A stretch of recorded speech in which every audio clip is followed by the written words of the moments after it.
Let's get right in. We're jumping into the exploration of our exploration into the heart of Christian service. And this is basically going to be a little different format. It's just going to be like a chat, a talk, just me and you, just talking. And we'll see how that goes. And this specific message is geared towards Christian workers who are classified by the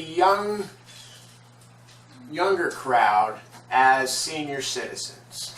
So, if you fit into that category, then hey, this message is for you. And I'm going to start right off with quoting. I wrote down a quote. It's basically a little story that Warren Wiersbe tells about a man who he had the privilege of pastoring back in the day. So anyway, I'll get right into it, and I'm just going to basically read this because, again, it's a story by Warren Wiersbe, so I don't want to miss anything. He goes on to say, "It was once my privilege to be the pastor of a man who died at the age of 94. He had hoped to make it to the century mark, and we were all rooting for him. But the Lord had other plans. My wife and I often visited him in his apartment where he'd make dinner for us. He was quite a good cook, and we'd sit and talk about his future plans." Now keep in mind, this guy's 94, but he's making future plans. Really important. We rarely heard good old days conversation when we were with him. He was always looking ahead, another great principle. "You're always as young as your mind," he said one day. "I consider myself a young man," and so did his friends. He outlived a couple of doctors and accountants, and he told me he had to keep making younger friends or he'd find himself lonely. We felt privileged to be counted among his younger friends. I guess when a man is in his 90s, most of his friends would be younger.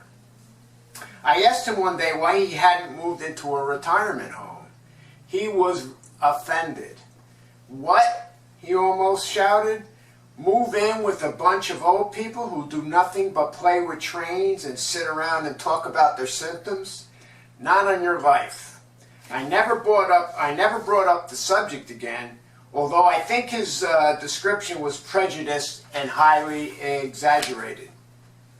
He never lost his sense of humor, and the night before he was to have surgery, his surgeon said to him, "I want you to know that this operation is serious." And my friend replied, "Doctor, at my age, a haircut is serious."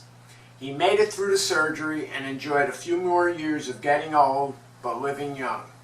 I often think of him, and his memory encourages me. You know, the older we get and the more years we serve the Lord, the more we need to work at being contemporary and not being dusty old relics in a religious museum. Because what happens is we retire from a job, a vocation, a career, but we must never retire from life. And God doesn't want spectators, he wants players. And you may not be first string anymore, but even King David came to a place in his life where he had to put up his sword and leave the battles to younger men. And you can see a record of that in 2 Samuel 21:15-17. You know, again, God will use you where he wants you to be used. And he may use you in one aspect, especially things like choir, where your voice, you know, your singing voice might change with age. But there's certain things that age may come into play. But other things, you could go on forever, really. I mean, you know, why not? So it's all based on God and what he wants for you and how he wants to use you. So never forget that. We always want to go to God and pray about things and ask God what he wants for us. And he'll direct our lives. He'll show us if we want to be shown. There's many people who don't want to be shown. So don't ever give up on God, and don't ever give up on yourselves, and don't ever give up and forfeit the game. We have to work at being contemporary, because nobody automatically stays young in heart and mind. And what happens basically is what's around us, our external environment, conspires and will make us feel old and think old and act old. And that's why it's important that you not let that happen. You see, because living old is a choice we make. It isn't an inevitable sentence from Mother Nature and Father Time. You see, and a lot of people take that as fact. They think because their age, they hit that magic number, whatever it is in their mind, and they think they're no good anymore. And I like to always say is that age, a birthday, or whatever it is, it's only a number. It's only a number. It's how you accept that number and what you do with that number and what you do with your life at that point. It's all about choices that you make.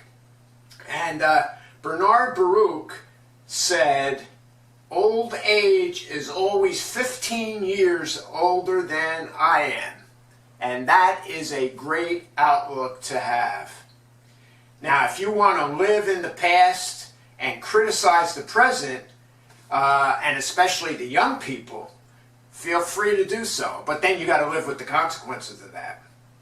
If you remember back, it may have been session 4, I don't remember exactly which message it was in this series, but we went over the word Irenaeus, and we talked about hedgehogs.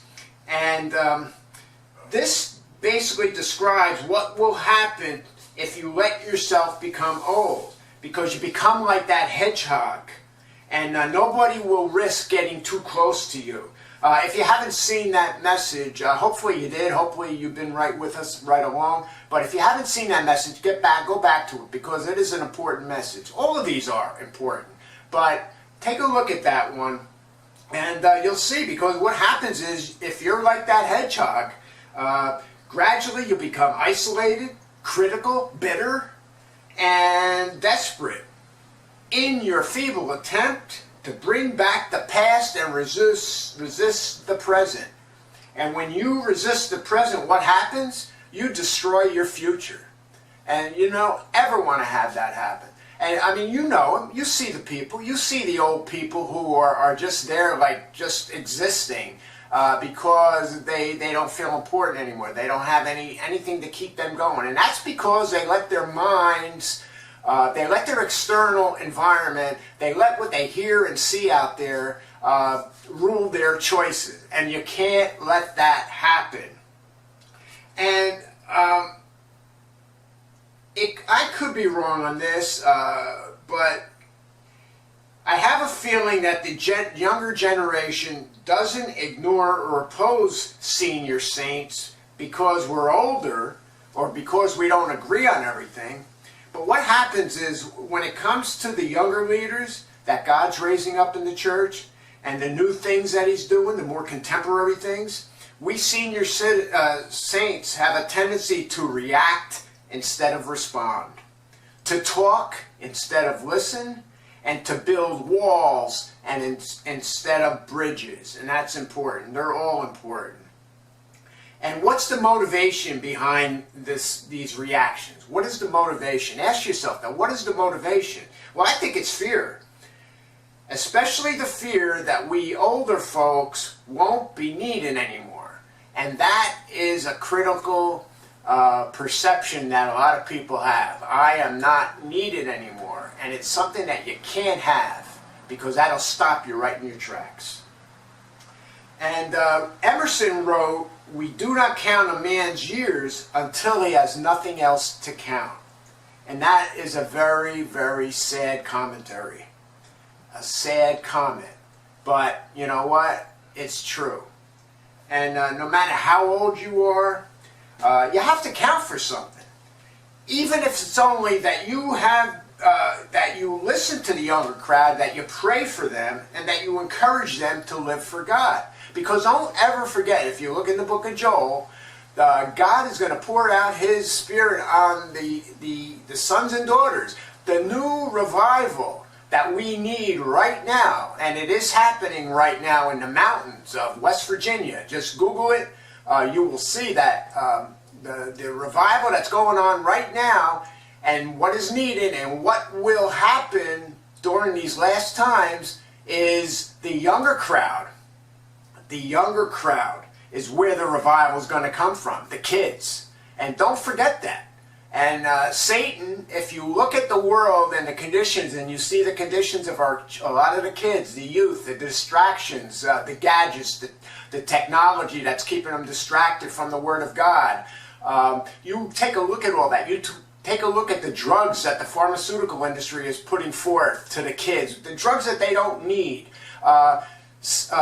They're being told they have the ADHD, all these letter terms saying that they're depressed, saying that they don't have this attention deficit disorder. It's a big one, and they treat it with drugs. And it's not a disorder. What it is a screaming from kids saying, I need to learn in a different way than you're trying to teach me. Pure and simple. And this is one of the things that we'll be discussing in that series, that future series that I've been hinting about here and there. Because it's a big thing. Because our minds, God set us up, and our minds, we learn differently. We have different ways of learning, and when you discover how you learn, it's so important. And our schools are loaded with curriculums and everything else geared towards one way of teaching the kids, and it's wrong. And so these kids with attention deficit disorder, quote, I use that, that term that I can't agree with, that a lot of doctors do not agree with. Christian doctors don't agree with. It's all because kids are not being taught the way they're supposed to learn. Another one's kinesthetic learning, where they have to be moving in motion in order to learn. So there's a lot that goes into this thing, and Satan is using all this ignorance to hit the kids. Why? Again, he knows God is going to use the kids in this last time revival. So what is he trying to do? Destroy the kids. And if we let him, he'll do just that. So you don't want to be part of that. You want to lift up the kids and encourage them. You may have to reluctantly resign from whatever service that you're doing because of age. And again, I briefly mentioned that there are some things that you might have to resign from based on age, but other things will make no difference. It's only what God wants. And we're talking about things like the choir again, where your voice changes. I mean, then you're not really useful as a choir member anymore. So you move to something else that God wants you to do. It might be something like where you've been for 30 years, you've been a big a person who's done maintenance in the church, landscaping, all that kind of stuff. A lot of stuff that's very tedious and hard-working, hard on the knees, getting up and down, maybe ladders, maybe changing light bulbs around the place. Whatever it is, there are certain things where age will make a difference. But it shouldn't stop you from serving. You never want to stop serving the Lord, even if you're forced or you have a need to change your service. Okay, that's really important. Don't resign from serving the Lord. And don't, of all things, don't go underground and, you mobilize the old time. We see this, and a lot of churches have this, where, you don't feel important. Now, what do? You go underground, and you start mobilizing the troops, the old timers, and you have this brigade. And all you do then is create problems for your pastor. You oppose everything new, and the church can't move forward. And again, especially with the youth, you don't like what they're doing, you don't like how they dress, you don't like what they stand for. And if they're standing for God, guess what? You're an obstacle in their movement towards God. So don't let that happen. And remember what we said again. There was another, I think it was message 11, where we put forth a quote by Thomas Merton. And he said, to consider persons and events and situations only in the light of their effect upon myself is to live on the doorstep of hell. The doorstep of hell is a terrible place to retire. Don't let it happen. And you don't want to interpret what we're talking about here as encouraging the seniors to develop a hands-off attitude towards the next generation. You know, you don't want to say, okay, do what you're going to do, and then you just kind of lay off of it. No, you want to be a part of it. You want to be a part of it. We have responsibilities towards these kids. And the Lord, guess what, will hold us to it. There's several verses, several places in Scripture. And for sake of time, I'm just going to give you the verses, book, chapter and verse, so that, in the interest of time. But I implore you, I encourage you to read these. Proverbs 16:31 is the first one. And again, these are a few things that the Lord expects of the older generations. Okay, so again, Proverbs 16:31. Titus 2, verses 2 to 3. Psalms 34:11. Psalm 71:18. Psalm 78, verses 2 to 4 and 6 to 8. And in these scriptures, what you'll find is a common theme is that God telling us to be encouragement, an encouragement to the younger folks, not a turnoff, an encouragement, so that they won't make the mistakes that we made. We're supposed to teach them by example and by our encouragement. You're not supposed to turn them off by our example and our discouragement. Every local church is only one generation short of extinction. And if all you have is the old elderly people, the church will soon be a cemetery. But if you only have young people, you may lack the balance that comes from the mature counsel. You have to give it enough time, and if you give it enough time, it'll destroy itself. And you see, that's why I like to see a mingling of the young and the old. And I know a lot of churches, there's nothing wrong with this, but my personal opinion, my personal preference, and my personal heart on this is that we need to do things where the seniors and the youth are combined and we're together. See, what a lot of times happens is we set up studies, Bible studies, fellowships that are segregated, by age group. And I understand why it's being done, and I would never say you shouldn't do it, because that's between the pastors, the leadership of the church, and what God tells them to do. But guess what? If it's not God telling you to do it, then I think you may want to consider changing it. Because in my opinion, again, it's my opinion and my heart on this, is that the young need to learn from the maturity of the elders, and the elders need that vibrance and that vigor that the youth can provide. And what happens is when you segregate them, then what happens is cliques are set up. And basically a wall goes up, because all the elders or the people in that group will mingle with each other, fellowship with each other. The same with the younger crowd. They mingle with each other. And then when you get to church on a day when everybody's together, maybe on a Sunday morning, what happens is, guess what? They fellowship with the same groups. They don't fellowship across those lines that have been set up. And see, that's, to me, is where, I just don't care for it. And again, I'm not saying it's wrong. It's personal preference. But personally, I don't like that. What I think is if we want to have community groups and we want to do things like that, I think that we set it up by interests. Interests like a car group, people that are mechanics or are interested in cars. You see, because then it's young and old all together, and things like that. The young people can really learn from the older people, and the community will get involved, and they'll want to come because you're not preaching to them. These are interests that everybody has. So anyway, that's a little bit of a rant, but that's where I'm at. That's where my heart is at on this thing. So I'd like to see a lot more of that. And okay, let's get back into this thing. I've gotten sidetracked a little bit.